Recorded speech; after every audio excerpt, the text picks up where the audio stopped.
Welcome to mytubeguru.com. In the previous lecture we have discussed the data type in detail. In this lecture I will let you know what are the different storage locations. When we declare a variable,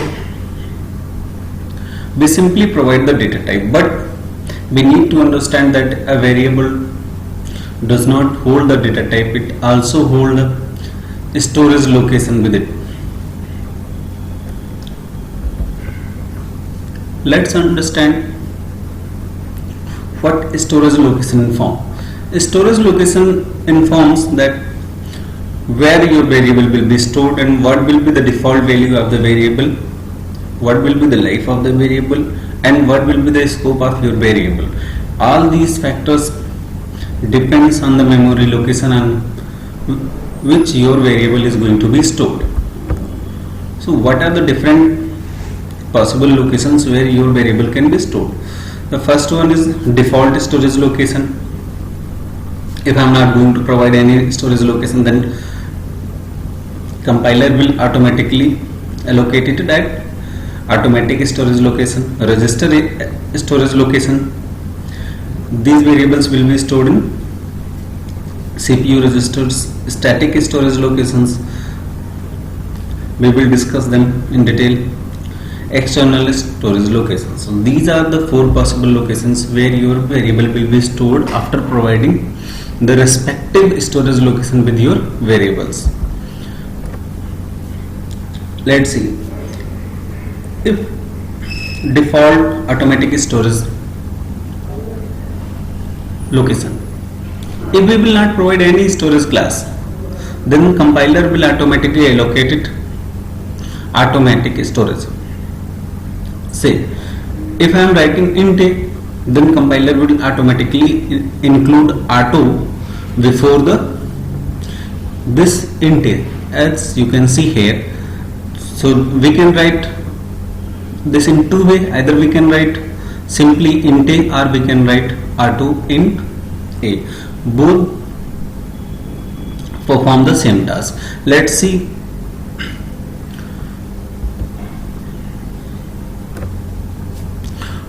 So what will be the storage location? The storage location will be your main memory. Default value will be garbage, as we have discussed what is garbage. Scope, the scope of variable depends on the block in which it is defined. A block is a set of statements that are enclosed within curly braces. So life depends on the block as long as is hold the control. So here I have given you a program from where you can understand. So I have created a function named count where I have taken a variable int I is equal to 11, and then again I am calling it here. So calling means the control is transferred to this. You can understand when compiler come here, it will jump to this, and then after that it will see int I is equal to 11, print the value of I, that is 11, then add 2 into the value and that will become 13. Here it terminated, and now it will back to here. Again compilers see a call to a function, it will back to this function R2, it will be redeclared and value of I will be 11, then the value that here will be printed is 11, and again the addition will be performed. So the output will be 11. Register storage class. Register storage class differs from the auto storage class in the sense that values in register storage class will be stored in CPU register, and that is faster than the auto storage class. And all other things scope, default value, life are same as in auto storage class. But here the thing is that yet CPU registers are faster, but they are quite expensive. So we should prevent to use CPU registers as much as we can. Here, as you are seeing in the previous section, as we discussed, the output will remain same. Static storage class is different than auto and register storage locations. Here your storage location will be your default memory, and default value here in case will become 0. Scope also depends on the block in which your variable is declared, but the value of variable remain unchanged. Let's see by example. Here again taking the example of, so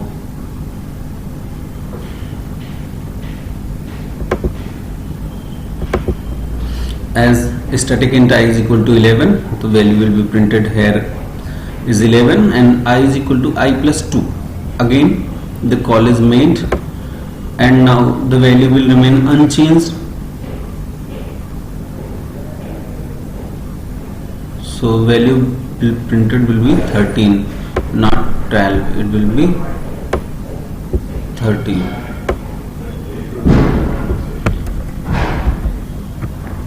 External storage location. External storage location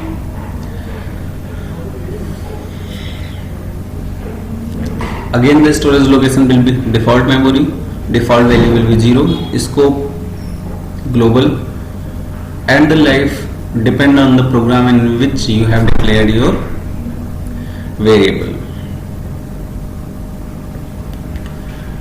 Here you have to take care that external variables are always declared outside of all the functions. Let's see it by an example. So here int I is the external variable, and we have printed here. So what will be printed? The default value of external variable is 0, as you can see from here, 0.